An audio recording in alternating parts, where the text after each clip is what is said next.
7 kesalahan desain rumah yang diam-diam bikin boros uang sebelumnya. Pastikan klik tombol subscribe, share, dan like dulu ya, agar channel ini bisa lebih berkembang, bermanfaat buat lebih banyak teman-teman yang lain.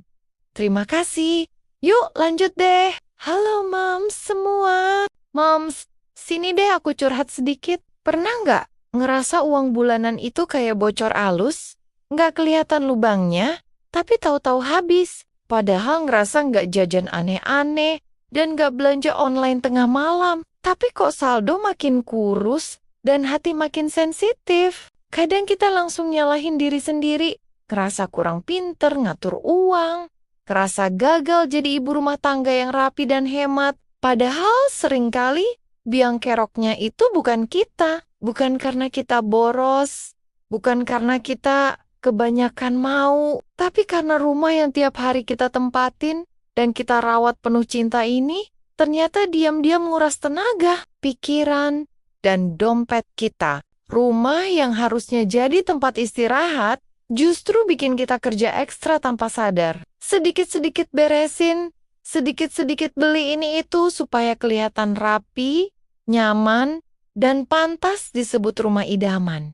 Kita capek, tapi ngerasa itu wajar. Kita keluar uang, tapi ngerasa itu keharusan. Padahal kalau dipikir lebih dalam, rumah yang baik itu bukan yang bikin kita terus menyesuaikan diri, tapi yang menyesuaikan diri dengan hidup kita, dengan kebiasaan kita, dengan tenaga kita, dengan kondisi keuangan kita. Rumah yang baik itu diam-diam membantu kita lebih hemat, lebih tenang, dan lebih waras menjalani hari-hari sebagai ibu. Aku juga ngalamin rumah kelihatan cantik, estetik, kayak di Pinterest, tapi tiap hari capek sendiri.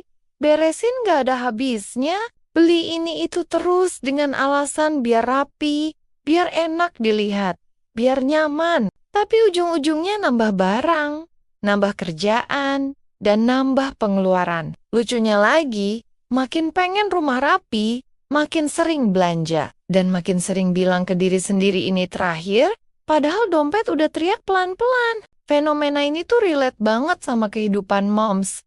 Rumah niatnya jadi tempat pulang dan istirahat, tapi malah jadi sumber stres dan kebocoran uang yang gak kita sadari. Tanpa kita sadari, desain rumah yang salah bikin listrik nyala terus, barang numpuk terus, dan kita terus merasa kurang rapi, kurang luas, kurang puas, sampai akhirnya capek sendiri. Dan disinilah aku pengen ngajak moms buat pelan-pelan sadar. Mungkin yang perlu diubah itu bukan kebiasaan belanja kita, tapi cara rumah kita bekerja untuk kita. Kesalahan pertama itu soal ruang yang kebesaran, tapi nggak jelas dipakai buat apa. Banyak rumah punya ruang tamu lega yang cuma dipakai pas tamu datang.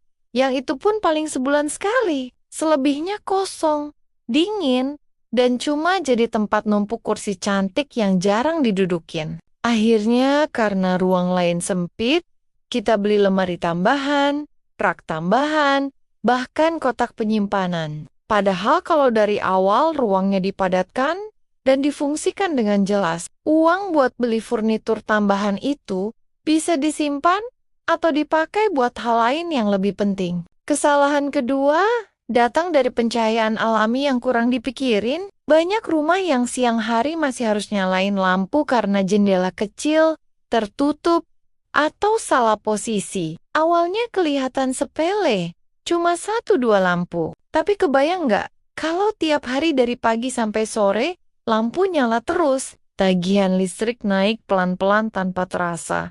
Sampai suatu hari kita kaget sendiri lihat angkanya. Padahal cukup dengan desain jendela yang pas, rumah bisa terang gratis dari matahari, dan hati juga ikut lebih adem. Kesalahan ketiga sering terjadi di dapur, tempat ibu paling sering berjuang. Desainnya cantik, Pinterestable, tapi nggak ramah dipakai harian. Lemari terlalu tinggi, rak terlalu dalam, atau jarak antar meja sempit. Akhirnya tiap masak harus naik turun bangku kecil, badan capek, barang sering jatuh, lalu beli alat tambahan supaya lebih praktis. Ujungnya dapur makin penuh, makin ribet, dan pengeluaran nambah karena desain awalnya nggak mikirin kenyamanan jangka panjang. Kesalahan keempat itu kebanyakan sekat di dalam rumah. Niatnya biar tiap ruang punya fungsi sendiri dan kelihatan rapi. Tapi yang kejadian rumah jadi pengap, aliran udara terhambat, dan panas gampang ngumpul. Akhirnya kipas nyala terus, AC makin lama dimatiin, dan listrik jalan tanpa ampun. Belum lagi perasaan sumpek yang bikin kita gampang capek dan emosi. Padahal rumah harusnya jadi tempat paling bikin tenang setelah seharian beresin urusan keluarga. Kesalahan kelima adalah terlalu cinta sama estetik sampai lupa soal perawatan. Pilih warna terang, tekstur kasar, atau material yang gampang kelihatan kotor. Sedikit noda langsung kelihatan. Debu sedikit langsung bikin risih. Akhirnya kita jadi sering beli cairan pembersih khusus, lap khusus, bahkan manggil jasa bersih rumah. Waktu habis, tenaga habis, uang pun ikut habis. Cuma karena dari awal desain yang gak ramah buat kehidupan nyata, ibu rumah tangga. Kesalahan keenam soal kurangnya tempat penyimpanan tersembunyi. Barang akhirnya diletakkan di mana saja karena gak punya rumah yang jelas. Meja penuh, sudut penuh, lantai kadang ikut penuh, rumah kelihatan berantakan, pikiran ikut berantakan. Lalu kita tergoda beli organizer lucu, keranjang cantik, dan kotak serbaguna. Padahal masalahnya bukan kurang organizer, tapi desain rumah yang gak nyiapin ruang simpan dari awal. Barang nambah, uang keluar, tapi rumah tetap terasa penuh. Kesalahan ketujuh yang paling sering kejadian adalah ikut tren tanpa mikir kebutuhan keluarga sendiri. Lihat rumah orang di media sosial langsung pengen tiru, padahal pola hidup beda. Ada yang jarang masak tapi dapurnya gede. Ada yang sering di rumah tapi ruang keluarganya kecil. Akhirnya desain gak kepake maksimal, ruang terasa salah fungsi, dan pelan-pelan muncul keinginan renovasi lagi. Dari sini uang keluar 2 kali, capek 2 kali. Cuma karena dari awal kita lupa bahwa rumah itu harus mengikuti hidup kita, bukan mengikuti tren orang lain.